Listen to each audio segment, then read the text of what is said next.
You know, if my review comes out a little bit vague, I blame it on the movie because that's how it was made, but it's not a bad thing. Welcome back, guys. I just watched the movie called The God Inside My Ear. It is currently being shown at film festivals, but luckily enough for me, the director sent me a screener, so I got the chance to watch it. And before I get into it itself, I would say that this movie is an adventurous trip. The God Inside My Ear is about Alicia, who just got dumped by her ex-boyfriend Fred. We are introduced to Fred from the very beginning of the movie when she is getting dumped. He's very strange. She's very confused as to why this is going on. Fred has no reason to dump her. He is not with no new girlfriend. He's not mad at her or anything like that. We just know that he's talking about lizard people, how he has this weird ear tattoo on his hand. So things are very confusing, especially for Alicia, because now that she's confused, she goes down this rabbit hole of depression because she cannot get over the breakup. But now at the same time, she's experiencing many different things and we don't really know why. She is seeing people in hazmat suits. She's also seeing different like imagery, like she's seeing like this little girl. She's seeing like a lot of people that she doesn't know, like Red Riding Hood with a mask. A person starts calling her. Just a whole lot of different things are going on with this girl's head, but we follow her on this journey till the very end of the film. And honestly, that's all I can really say about the film, because if I keep giving you details about what the movie is, I might enter some spoiler territory, and I do not want to do that because it's a movie that you want to experience itself. And on top of that, the movie is very low budget, so I will talk about that a little bit later. Visually, this movie is very attractive, but what really does it for me as well is the sound quality and the music choices. A lot of the time, the combination of both makes for a great scene, especially since a lot of the moments are pretty sporadic. The movie itself is made to be a horror film or indie horror film, but it doesn't really feel like that because usually there's jump scares or like a lot of like suspense being built up to kind of scare you, but not in this movie. This movie is more like of a psychedelic feel because it's a lot of hallucinations going on. A lot of the time we see Alicia in a very depressed state, and most of the time in other films you would think that's like a downer and you don't want to really see that from a character, but the way that the editing and sound is used in this movie, it makes those scenes even more powerful. For example, a lot of the times we see her in a depressed state, but sometimes she loses her shit and she's just out of control. And with the director Joe Badon, I think is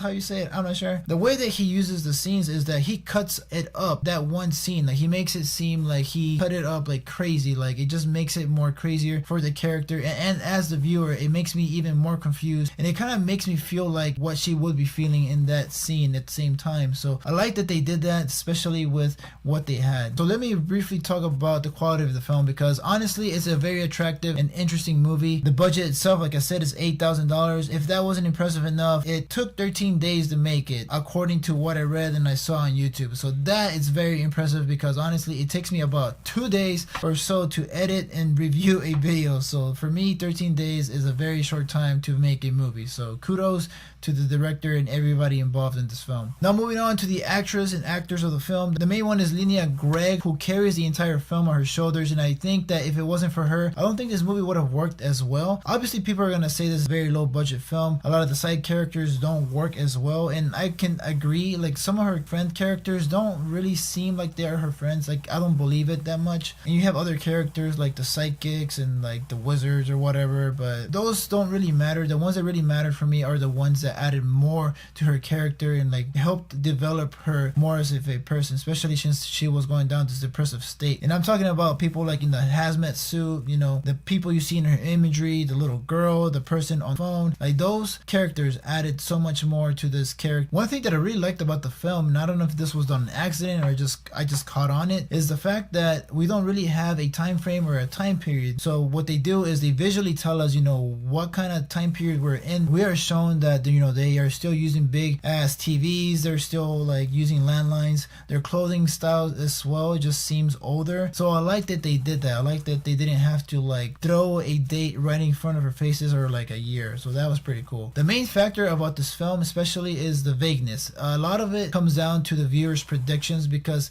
from the get-go of the film we kind of just are thrown into the mix. We are thrown into a breakup, and from there on just a lot of things start occurring with her. She starts hallucinating, she starts seeing things, she starts hearing voices. She keeps saying that, you know, God is talking to her, trying to tell her, you know, what's the right path and all those things. But then comes the end, and this is where I have some problems with the movie, because in the end they kind of offer us some sort of an answer to as the things that were happening with her, And in a way, it kind of helps me understand, but at the same time, it leaves me a little bit more confused. But I think that's just a personal thing because I've only seen the movie once, so I feel like I would need to watch it at least one more time to kind of like decipher, you know, all the other symbols that you see throughout the film. But from that alone, guys, I feel like there are plot holes. Even though I feel like if a second viewing was needed, I think I will still find things that won't really make sense. I think that the ending was done well enough to where it kind of helps the viewer understand more of this character and of the entire movie itself. The main thing that works for me in this film is that it kept me very interesting from the get-go. A lot of the time you are mainly focused on Alicia, and that's what matters in this film. Some of the side characters really didn't work for me, but that's just because of the budget, I would say. I think that the main character carries the entire film.